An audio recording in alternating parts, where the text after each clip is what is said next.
Hello and welcome to this webinar from Jigsaw Education Group about recognising and addressing unconscious bias in the RE classroom.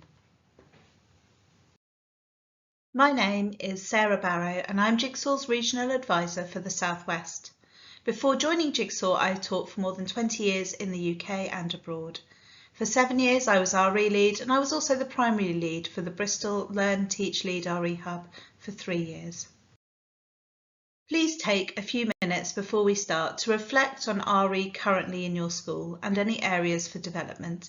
This will help us to ensure our future CPD meets the needs of classroom teachers and subject leaders.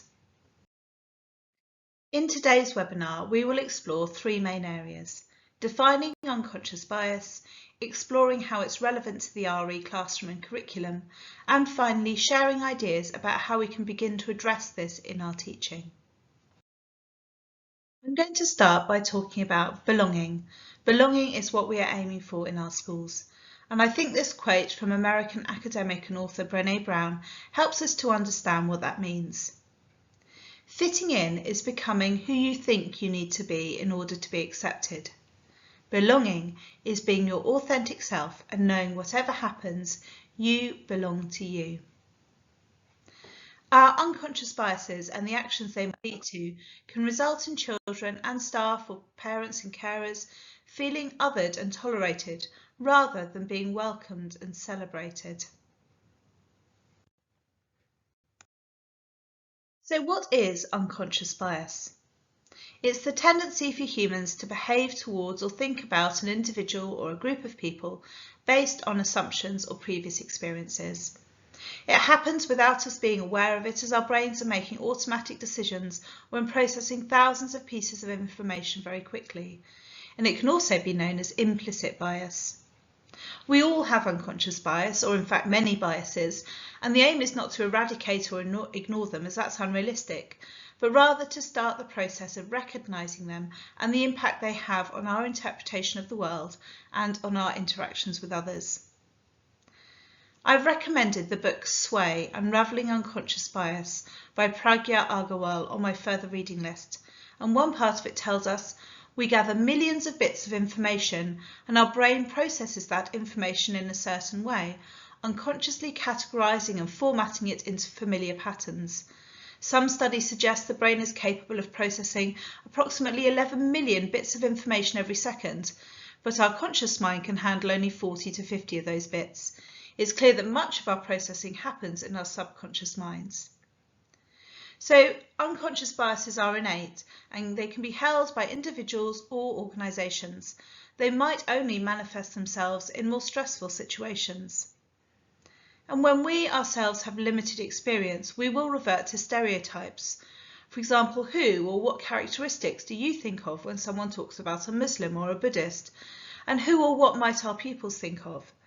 Our responses will be determined by the people we know, media representation, books we've read, etc. And our biases can lead to microaggressions or even to more significant individual or systemic discrimination.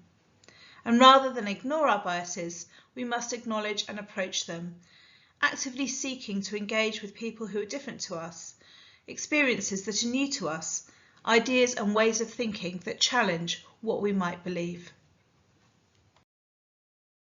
There are many different types of bias. I've picked out a few to share here. Some you might already be familiar with. So affinity bias is preferring people with similar qualities to ourselves. Attribution bias, when we make judgments and assumptions about other people's actions. Beauty bias, preferring people who are perceived as conventionally beautiful. Conformity bias, agreeing with the group in order to be accepted ourselves. Confirmation bias, where we give greater value to evidence that confirms our existing beliefs and experiences. Gender bias, where we prefer a particular gender or we might attribute certain skills to a particular gender. The halo effect, focusing on one good feature and ignoring everything else. The opposite of that being the horns effect, focusing on one negative trait. Contrast effects, creating comparisons rather than assessing something or someone on their own merit. Ageism, making assumptions based on someone's age. Name bias, so looking at someone's name, making assumptions about their heritage or their class, etc. And the aim is not to eliminate our biases or to ignore them, but just to increase our awareness of them and gradually start to reset or shift the dial for our automatic responses and assumptions.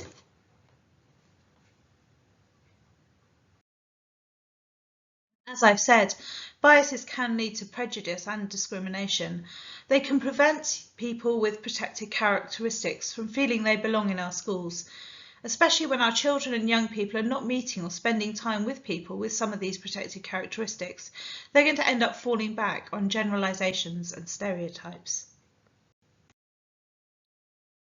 So a worldviews approach in RE can be our guiding principle when selecting content and planning teaching and learning approaches. It's a more nuanced and people-first approach, embracing the plurality of belief and practice, but there can be some misconceptions about it. So a worldviews approach is a different way of approaching RE. It's not about adding more content. It's about recognising plurality within a worldview and exploring how and why this has come about. It's giving value to worldviews as they are themselves instead of comparing them to others. It's learning about a range of non-religious beliefs. Humanism is a great place to start as there are defined beliefs, but it's important that pupils do not think everyone without a belief in God is a humanist. Worldviews approach is centred on people, the context and lived experience. It contains a strong element of personal development, supporting pupils to reflect on how their learning impacts on their own worldview. This image and the quotes are from the animation Nobody Stands Nowhere by Theos Think Tank. It's a really helpful resource to start understanding our own personal worldview and what might influence that. Our unconscious biases are products of our experiences and upbringing, and our biases can be influenced by our family views and upbringing, our cultural context, geographical context and location, our experiences in early life, our education, whether that's at school or elsewhere, and media, local, social media, national media. We need to be aware of our biases as children and also the biases of our children that they might be bringing into the classroom with them. And there's an overlap between personal worldview and what's sometimes referred to as positionality, and this excerpt is from the Ofsted Research Review in RE. So when we're designing our curriculum, alongside the substantive knowledge, we should consider the personal knowledge we're enabling pupils to build and develop. And we can be explicit about this, building in specific activities and questions that focus children on examining their personal knowledge and development in relation to the materials that are studied. So how can we introduce the concept of bias?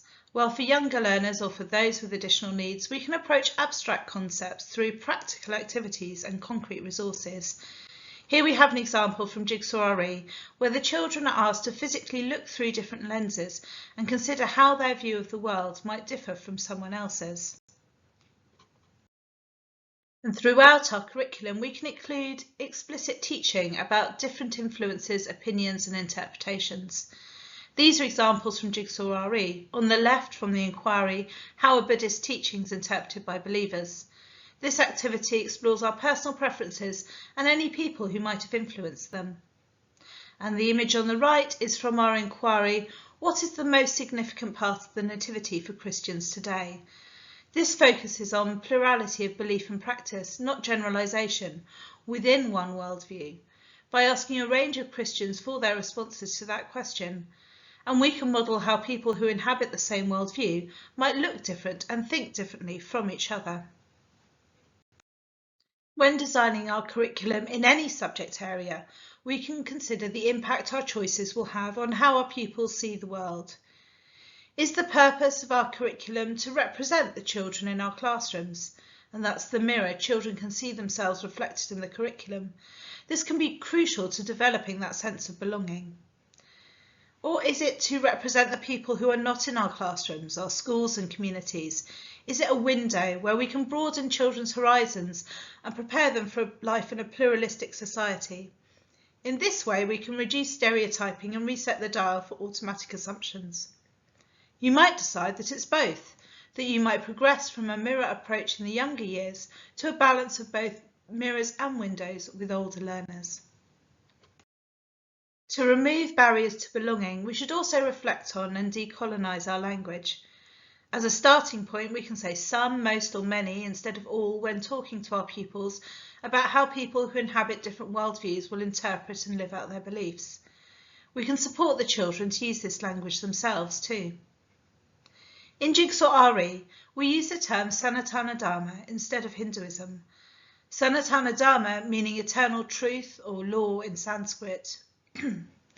Hindu was a term coined by Persian invaders a few centuries ago, and it refers to the people who live near the river Sindhu or Indus. So Hinduism refers to a geographical location, whereas Sanatana Dharma focuses on a continually evolving, pluralistic, dynamic philosophy. Dharma means moving with the times, evolving, adapting, and developing empathy.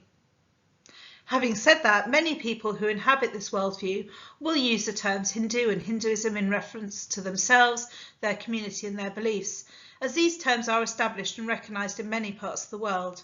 When communicating with families or visitors, we can ask what term they prefer and use that. With Jigsaw RE, you can also edit our slides if you want to use the terms alongside each other. For example, Sanatana in brackets, Hindu, Dharma. I think it's helpful for children to recognise both terms and have some understanding of their history. The term Sikhism is a Western term that was created by Europeans during the 19th century. It was not used by most Sikhs themselves. The term Sikhi represents religion as well as a continuous state of learning, engagement and way of life, deriving from the verb sikhana. I've also included the example of Lunar New Year rather than Chinese New Year. This celebration, the Spring Festival, is actually marked in many countries beyond China, including Vietnam, Singapore, Malaysia, Thailand, Indonesia, Japan. In fact, by using the language of Chinese New Year to refer to the celebrations as a generic whole, ignores the diverse ways that it is celebrated. It's important to support all of your staff to use the best language so you know that it's consistent in your school. This could be through knowledge organisers, background information sheets, and intentional language in planning documents. Alongside the language we use, the Ofsted Research Review advises that the RE curriculum needs accurate representation of religious and non-religious traditions to prepare pupils for religion and belief diversity, and it must avoid unsustainable stereotypes and poor generalisations. An example of this could be equating the Guru Granth Sahib with the Bible, or becoming a Khalsa Sikh with baptism, looking in this case at aspects of Sikhi through a Christian lens. When we're designing our curriculum and resourcing our lessons, we must actively seek out examples that reset or at least shift the dial for our and our pupils' automatic associations. Including a variety of lived experiences and viewpoints from people within a worldview helps our young people to understand that diversity exists. That includes diverse denominations or schools of thought within worldviews, as well as different individuals or case studies. If you're unable to meet different visitors, you can use teacher-written examples. And diversity can be explored not just through people, but through architecture, art, stories and interpretations. Not just one is a really good guiding principle for resourcing. So let's focus in on Christianity for a bit. If you ask the staff at your school or the pupils in your class to describe a Christian, how might they respond? Well, we can use our social science lens with some facts and stats to help provide some real-life context and move away from perhaps outdated stereotypes. So for the first time in 2021, a census of England and Wales showed that less than half of the population, so 46.2%, described themselves as Christian. Despite this decrease, Christian still remained the most common response to the religion question. In fact, evangelical and Pentecostal Christian communities are growing in the UK. 70% of Christians today live in Asia, Africa and South America. Are we acknowledging and reflecting all of this in our current curriculum? Here are some suggestions for diverse global artists you might like to explore with your class so that they are encountering and engaging with different representations of Jesus and of Christianity. Meeting a real live person of faith is powerful, and it's so important for our young people to hear authentic voices and share lived experiences.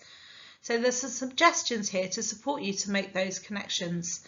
I've also done a webinar specifically on trips and visitors, which is on the Jigsaw Education Group YouTube channel, so do watch that if you want some more ideas and guidance around this. And here are some book recommendations for widening that window into different cultures and experiences, or for looking at people and faiths in a more nuanced way. There are more examples plus the author names on the PDF takeaway that's available for this webinar. And beyond our RE classroom and curriculum, it's important to have a shared approach that's a continual work in progress. Allowing students to present their worldview if they wish, however, being mindful that if there's one person in your class who inhabits a particular worldview or culture, don't assume they'll want to share and don't think that they represent the entire worldview. Teach our students how to respectfully challenge the views of others. Ensure diversity and positive representation throughout the curriculum, not just in RE. Do all your staff have the same understanding? How can you support them to provide a consistent approach? How does diversity link with your school's vision and values?